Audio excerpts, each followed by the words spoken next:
Welcome to Hunting the Silver Lining, which is a channel that is currently exploring what a people pleaser is and what some of the signs and symptoms and side effects of that are. And if it's you and you recognize yourself in that and you don't want to stay that way, what can we do about it? And trying to build some clarity and sort of like muscle memory, not just falling back into the reflexive people pleaser stage.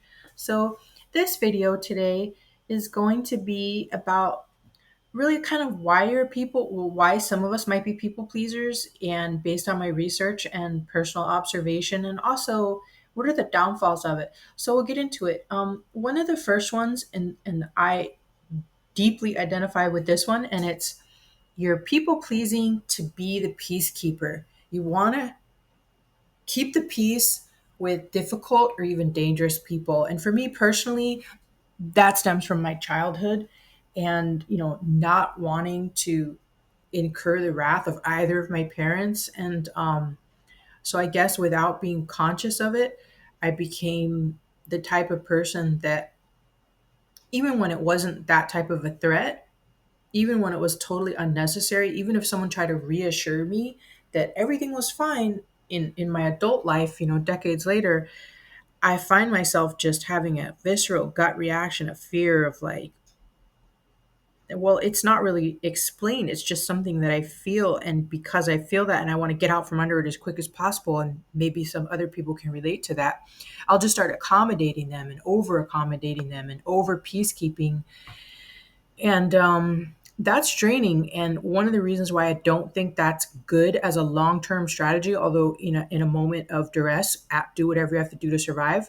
But is because ultimately I think that we can end up keeping relationships around that do not and never will serve our best interest or the best interest of those around us. So I would, even though I adore peace, I would highly suggest that for myself personally, and so perhaps for others, we want to take a look at where we might be giving too much to a situation that's not going to work, like a sunk costs fallacy. You're just putting way too much into something, thinking eventually it'll pan out, but it's really not going to do that. You're always going to end up at a loss.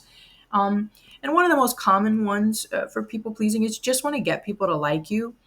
And man, that's me all day, every day, except for the fact that what happens is you're not being your authentic self. So even if that person is good, they're not connecting with the real you. So it's all an illusion.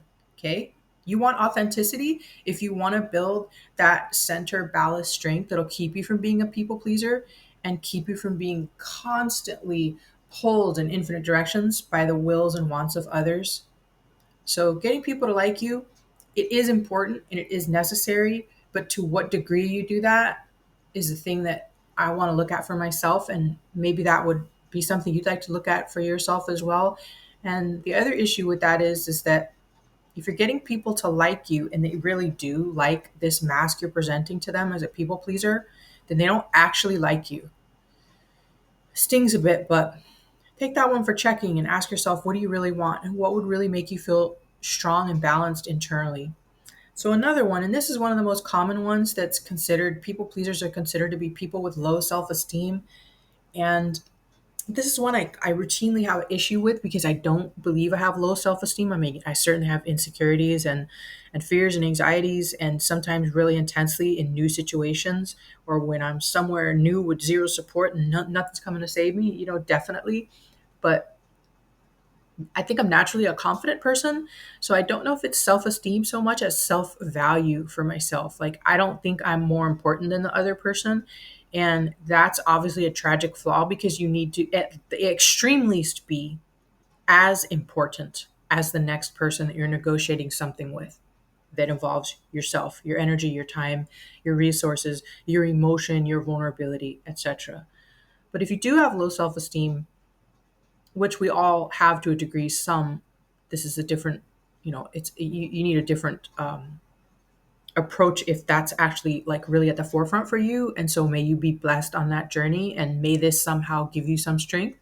But what I would say is, for me, I've been noticing, and I mentioned in my previous video, is having setting aside for myself a sense of purpose that is just for me, and giving myself a sense of accomplishment in alignment with that purpose, and using the Japanese business theory of Kaizen, which is little teeny tiny incremental improvements daily that will amass, at the end of a year or a lifetime into, marvelous improvements.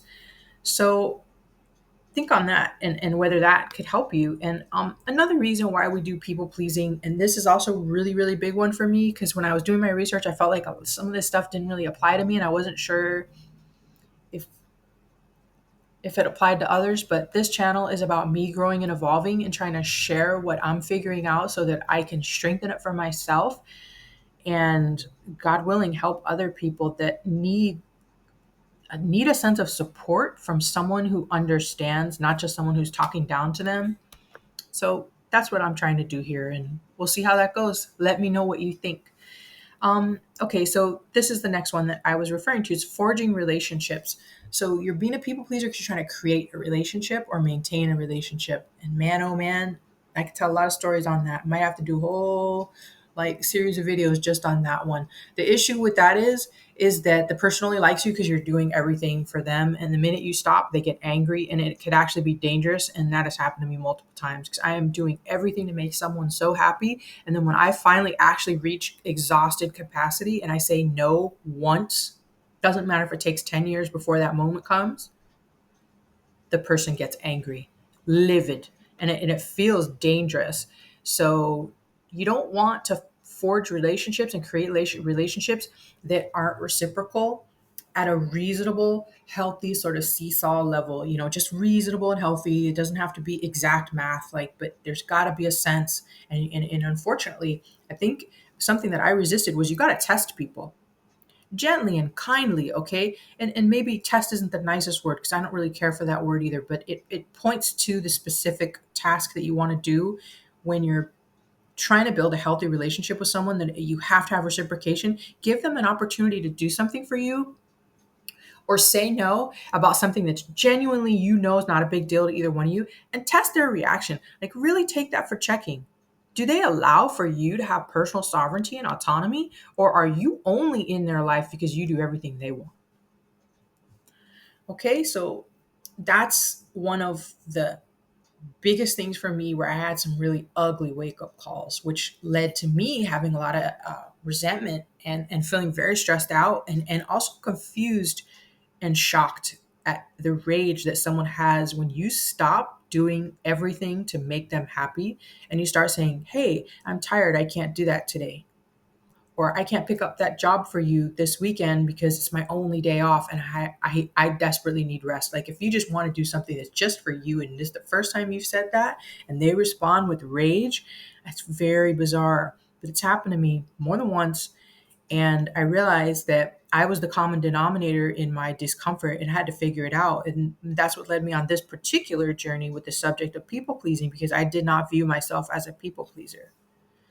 So maybe you don't either. And we have it in common that it's just something that's so ingrained in us from such a young age. We don't even realize what we're doing. We're fawning over people who don't even, well, I would say they don't like us. They're just using us. But I think it's deeper than that. They don't even know the real you because you don't know the real you. You haven't fleshed that out, set some boundaries up, put some weight on it, and held your tone under, at least gentle duress, like having to say, "No, I can't do that for you."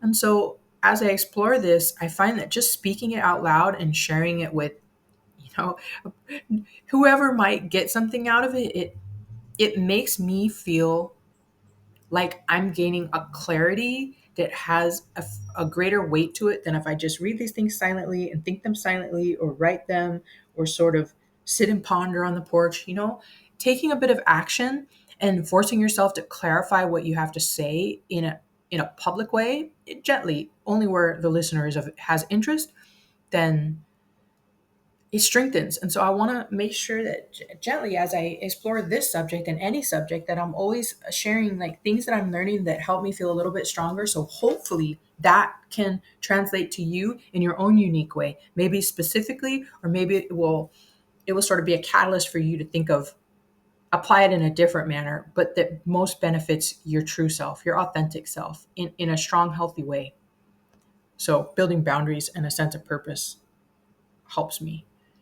Um, and so I just want to finish this particular short video and talk about what happens if you live too long, like let's say half a century or a whole lifetime even, as a people pleaser, and for whatever reason you don't change. It's either because you haven't fleshed out what's going wrong with why people aren't reciprocating, and that's because you're exhibiting extraordinarily persistent people pleasing tendencies and fawning over them and always doing everything for them and never putting yourself first under any circumstances. If there's ever a challenge, you always give the other person the higher ground or the leeway or the benefit.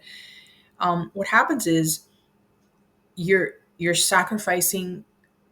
I almost wanted to say your very soul, and that sounded a bit extreme, but I would say you're definitely sacrificing the authenticity of your psyche and your potential as a human being.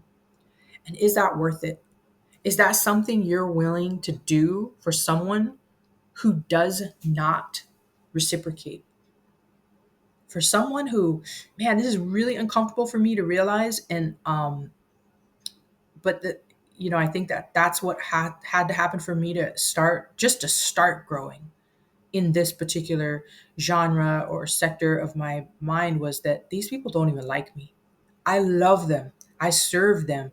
I care so much for their happiness. I'll lay up in bed at night thinking about one circumstance or another that they are going through, and how I might help them or do more or do better next time. And I can just say, I can guarantee to myself that now I'm clear that they're definitely not doing that for me, and they never have and they never will. So why would I want to maintain those relationships in the first place?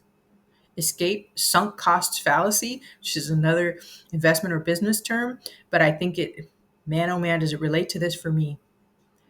I hope that something in this process, as I strengthen my clarity and my internal ballast regarding my authentic self and how to successfully present that and interact during conflict or discomfort, being it very small or large, that I can do that in a balanced, whole way that is ultimately effective or as effective as possible in a given situation. I just hope that that can help you too.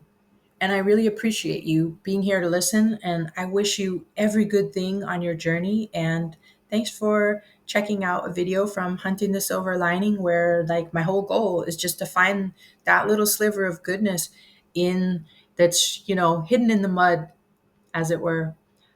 I hope that you have a wonderful rest of your day and or evening, wherever you are. And if you have anything to say, let me know. I appreciate it. And hopefully see you next time. Bye bye.